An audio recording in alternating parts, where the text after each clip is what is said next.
యావరేజ్గా 50 మందే ఉన్నారు. హై స్కూలు, ప్రైమరీ స్కూలు,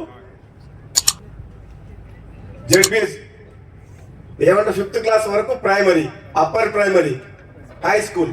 యావరేజ్గా మొత్తం స్కూళ్ళలో కలిసి స్టూడెంట్ ఎంత ఉందంటే 50 నుంచి 60 మంది ఒక్కొక్క స్కూల్కు. నేనేమంటున్నంటే 300 అవసరం లేదు, 30 స్కూళ్ళు 10 కోట్లతో ఒక్కొక్కటి కట్టండి, అన్ని ఫెసిలిటీస్ క్రియేట్ చేయండి, ఒక 5-6 ఊర్లకు ఒకటి కట్టండి. స్కూల్లో ఒక 500 మంది ఉంటే 15,000 మంది స్టూడెంట్స్ గవర్నమెంట్ స్కూల్లో చదువుతారు. అంటే ప్రభుత్వం నియోజకవర్గానికి ఒకటి కడితే సరిపోదు. రాబోయే రోజుల్లో నేను కూడా మునుగోడు నియోజకవర్గంలో కనీసం 30 స్కూళ్ళు కడతానికి ప్రయత్నం చేస్తాను. 30 స్కూళ్ళు, మండలానికి ఒక 5. ఎందుకంటే ఎంతో మందిని చూస్తున్నాం, తల్లిదండ్రులు చాలని సంపద ఉన్నా సరే పిల్లల కోసం ఆటోలల్లో, బస్సులల్లో, స్కూల్ బస్సులల్లో ప్రైవేట్ స్కూళ్ళకు పంపిస్తారు. ఆ పరిస్థితి రాకూడదు. ప్రభుత్వమే బ్రహ్మాండంగా ప్రైవేట్ స్కూళ్ళ కంటే మంచిగా కార్పొరేట్ స్థాయిలో గవర్నమెంట్ స్కూళ్ళనే విద్యను అందించాలి బాధ్యత గవర్నమెంట్ మీద ఉన్నది. కాబట్టి తప్పకుండా మీరు చేపట్టమని చెప్పి తెలియజేస్తూ, అదేవిధంగా సర్వేల్ స్కూల్ స్టూడెంట్స్ అందరూ మీరు ఈరోజు ఆ మధ్య నారాయణ రెడ్డి మహానుభావుడు మన మధ్యన లేడు, ఎంత గొప్ప మనసు. ఆ రోజు ఆయన ఆలోచన చేసింది కాబట్టి ఈరోజు మనకి ఈ స్కూల్ ఉంది, మీరు అందరు ఉన్నారు. మహాత్ముడు ఎక్కడున్నా సరే ఆత్మకు శాంతి కలవాలని నివాళులు అర్పిస్తున్నాం. అటువంటి వ్యక్తులు ఉండబట్టే ఈ సమాజం ఇట్లుంది. కాబట్టి ఆయన కుటుంబ సభ్యులు చాలా మంది వచ్చారు ఇక్కడికి. వాళ్ళందరికీ కూడా పేరున ధన్యవాదాలు తెలియజేస్తూ, రాబోయే రోజులలో ఈ స్కూల్ని అన్ని రకాలుగా, అవతల పక్క కాలేజ్ ఉంది, కాలేజీని స్కూల్ని మీరు చెప్పిన ఆ స్టూడెంట్స్ రోడ్ కడపక్క 4 ఎకరాలు ఎంత ఉంది పక్క 2.5 acres లా స్టాఫ్ క్వార్టర్స్. ఇప్పుడు మేము ప్లాన్ చేయబోయేది అంతా స్టాఫ్ క్వార్టర్స్ అంతా రోడ్డు పక్కనే ఉండాలి. ఇదంతా only school campus, principal room, wardens, ఇంకా ఫ్యూచర్లో భవిష్యత్తులో డార్మెటరీ 1 2 కట్టాల్సి వస్తుంది. స్టూడెంట్స్ పెరిగితే ఇప్పుడైతే ఇమీడియట్గా ఇంకోటి కట్టాలి, ఫ్యూచర్లో ఇంకోటి కూడా కట్టాల్సి వస్తుంది. అవసరమైతే ప్రిన్సిపల్కి సంబంధించిన అడ్మినిస్ట్రేషన్ ఆఫీస్ కూడా దీనిలో పట్టే కట్టాల్సి వస్తుంది, కొత్త బిల్డింగ్. కాబట్టి ఒక ఆర్కిటెక్ట్ ద్వారా, మన ఇక్కడ అల్యూమినియం స్టూడెంట్ ద్వారా నేను మొత్తం అర్థం చేసుకున్నా. మీరు ఉండగానే, మీరు అందరు పిల్లలు ఉండగానే మీ కళ్ళ ముందరనే ఈ స్కూల్ ఇంకా డెవలప్మెంట్ చేసి బాధ్యత మేము తీసుకున్నామని చెప్పి తెలియజేస్తున్నా. మీరందరూ కూడా మీరు చేయాల్సింది ఒకటి, బడి అంటే ఏంది? గుడి, అవునా కదా? గుడితో సమానమా కదా? అవునా కదా? బడి అంటే గుడితో సమానం, దేవాలయం, మనకు జ్ఞానం. అందుకనే మాతృదేవ భవ, పితృదేవో భవ, ఆచార్య దేవో భవ అన్నారు.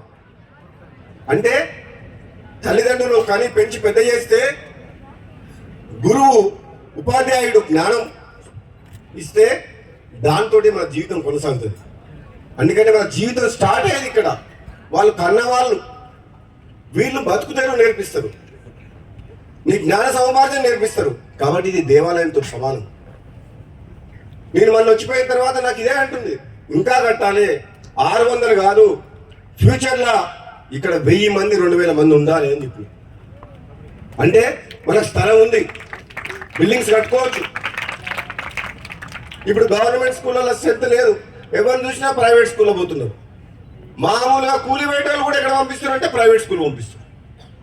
ఆటో డ్రైవర్ అరటి పళ్ళ బండ్లైనా కూడా ఎక్కడ పంపిస్తున్నారు పిల్లలు అంటే గవర్నమెంట్ స్కూల్, నేను ప్రైవేట్ స్కూల్లో ఇంగ్లీష్ మీడియం చదివిస్తున్నాను. అంటే తల్లిదండ్రులు పిల్లల కోసం రాత్రి పగలు కష్టపడి ఎండనక వాళ్ళకు కూలీలు చేసి కూడా మా కష్టం, మీ పడ్డ కష్టం మా పిల్లలు పడొద్దు, వాళ్ళ భవిష్యత్తులో మంచిగా ఉండాలని చెప్పి ప్రైవేట్ స్కూళ్ళకు వాళ్ళకు డబ్బు లేకపోయినా, కష్టాల్లో ఉన్న, పేదరికంలో ఉన్న ప్రైవేట్ స్కూల్ పంపిస్తారు. కానీ ప్రైవేట్ స్కూళ్ళు ఈరోజు డబ్బులు తీసుకుంటే కానీ స్టాండర్డ్స్ లేదు. ఈ రాష్ట్ర ప్రభుత్వం తప్పకుండా, ముఖ్యమంత్రి రేవంత్ రెడ్డి ఈరోజు విద్యాశాఖ కూడా ముఖ్యమంత్రి గారి దగ్గరనే ఉంది. త్వరలోనే నేను తప్పకుండా ఈ రాష్ట్ర ప్రభుత్వం దృష్టికి ఈ విద్య అనే దాని మీద ఎంత ఖర్చు పెట్టినా తప్పలేదు, మనం పేద విద్యార్థుల కోసం నియోజకవర్గానికి ఒకటి కాదు, కనీసం నియోజకవర్గానికి 30 స్కూళ్ళు కట్టాలి అని చెప్పి ముందుకు తీసుకుపోవాలనుకుంటున్నాం. ఇక్కడ ఒకటి ఉంది, మునుగోడులో ఒకటి ఉంది, సరిపోతుందా? మరి వేరే స్కూళ్ళలో ఎక్కడుంది? ఈ రాష్ట్ర ప్రభుత్వం గత ప్రభుత్వ కాలంలోనే పూర్వ విద్యార్థులు నిజంగా ఈ సర్వేలు అంటేనే దేశంలో ఎక్కడైనా సర్వే స్టూడెంట్ అంటే ఎంతో పెద్ద గౌరవం. ఈ పాఠశాలకు ఉన్నంత చరిత్ర మామూలు చరిత్ర కాదు. నాకన్నా ముందు మాట్లాడిన వక్తలందరూ కూడా సర్వే స్కూల్ యొక్క గొప్పతనం, మద్ది నారాయణ రెడ్డి గారు ఇచ్చిన వారి యొక్క గొప్పతనం, 44 ఎకరాల స్థలం ఆ రోజులలో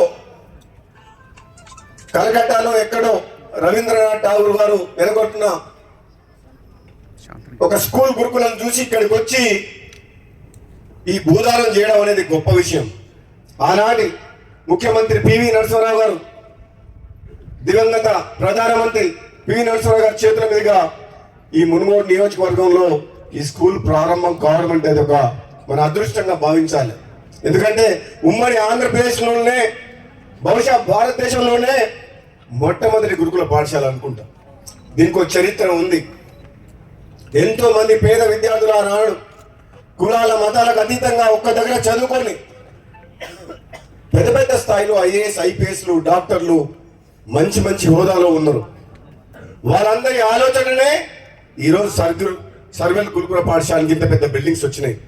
మామూలుగా తెలంగాణ రాష్ట్రంలో ఎక్కడ పోయినా గురుకులాలు ఎక్కడ లేవు ఇట్లా ఇంత మంచిగా.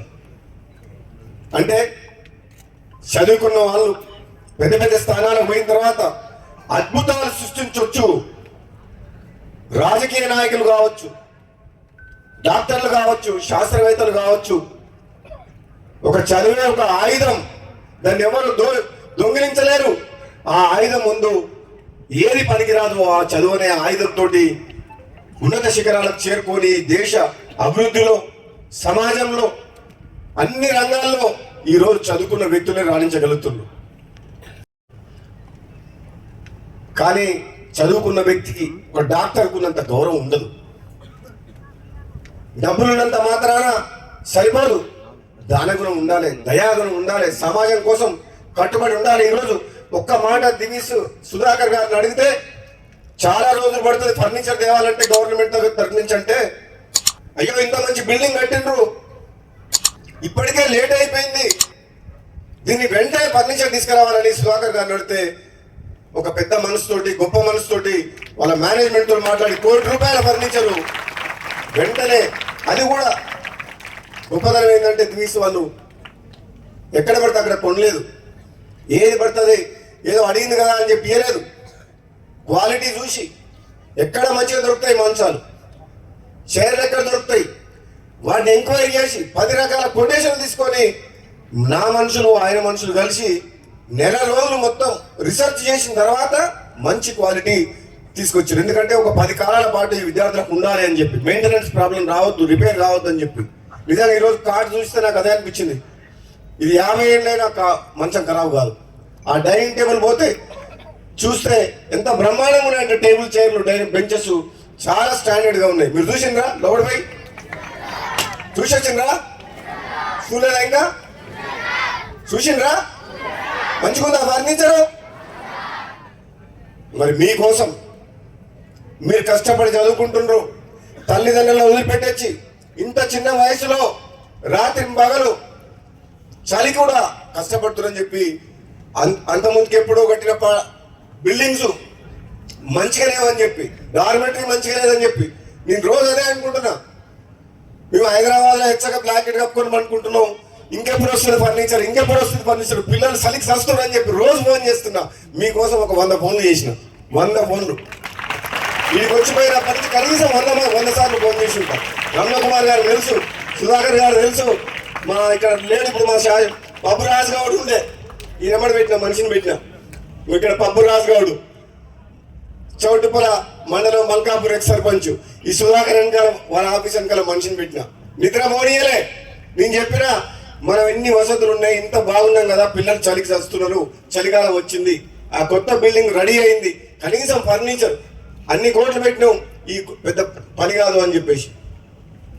ఏది ఏమైనా ఈరోజు శుభదినం. ఎందుకంటే ప్రారంభోత్సవం 1971 నవంబర్ మంత్లోనే సర్వేర్ స్కూల్ ప్రారంభమైంది. మళ్ళీ నవంబర్ మంత్లోనే ఈ కొత్త బిల్డింగ్లు ప్రారంభమైంది. నవంబర్ మంత్ వచ్చేసింది అన్నమాట. ఏది జరిగినా సరే నవంబర్ మంత్. అందుకనే విద్యార్థులందరికీ కూడా నేను చెప్తున్నా, మీతో పాటు ఈ దేశ భవిష్యత్తు కూడా మీ చదువు. ఈ సమాజంలో సొసైటీకి ఫౌండేషన్ ఏదంటే ఎడ్యుకేషన్. ఎడ్యుకేటెడ్ పీపుల్ ఉంటేనే ఆ సమాజం సొసైటీ బాగుంటుంది. మీరందరూ కష్టపడి చదువుకుంటే మీ తల్లిదండ్రులే కాదు, సమాజంలో కొంత లక్షల కోట్ల మందికి కూడా మీరు ఉపయోగపడతారు.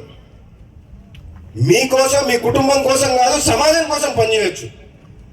విజ్ఞానవంతులు, సైంటిస్టులు, రీసెర్చ్ చేసేటోళ్ళు, డాక్టర్లు కొన్ని లక్షల మంది ప్రాణాలను కాపాడతారు. అంటే చదువుకోవాలి.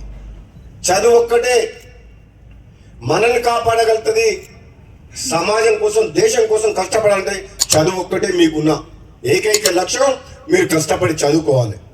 మీకోసం ఈ ప్రభుత్వం, ఈనాడు కాంగ్రెస్ ప్రభుత్వం, గౌరవ ముఖ్యమంత్రి రేవంత్ రెడ్డి గారి నాయకత్వంలో తెలంగాణ రాష్ట్రంలో గత 10 సంవత్సరాలుగా ఈ విద్య అనేది నెంబర్ 1. విద్య వైద్యం అంటారు. ఈ గవర్నమెంట్ వచ్చిన తర్వాత ప్రతి నియోజకవర్గంలో ఇంటిగ్రేటెడ్ స్కూల్స్ అని మొన్ననే మునుగోడు దగ్గర 300 కోట్ల రూపాయలతోటి ఇంటిగ్రేటెడ్ స్కూల్కు శంకుస్థాపన చేయడం జరిగింది. అంటే ఈ ప్రభుత్వం, కాంగ్రెస్ పార్టీ ప్రభుత్వం పేదల కోసం, విద్యార్థుల కోసం నాణ్యమైన విద్య అందిస్తేందుకు వేల కోట్ల రూపాయలు ఖర్చు పెట్టి కార్పొరేట్ స్కూళ్లకు తక్కువ కాకుండా గవర్నమెంట్ స్కూళ్ళనే విద్య బోధించాలని చెప్పి ఆలోచన చేస్తున్నమాట వాస్తవం. ప్లీజ్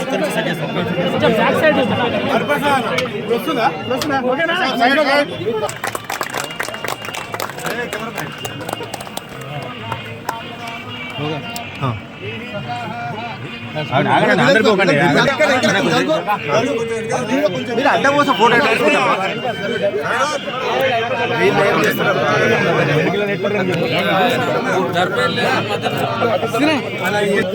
మళ్ళీ ముందుకు పోతున్నా.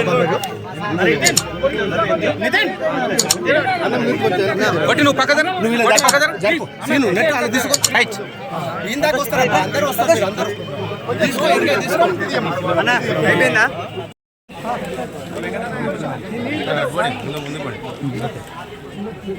సార్ మీరు కడికి ఉండాలి. కొంచెం జరగండి సార్.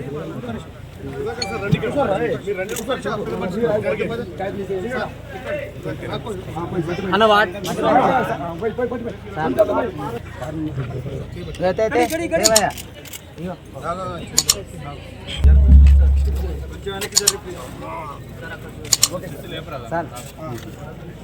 చాలా ఓకే.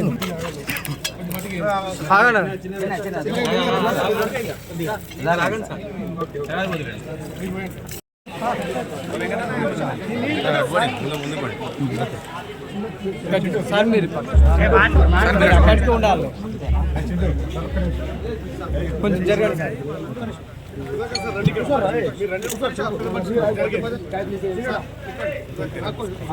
అన్న వాట్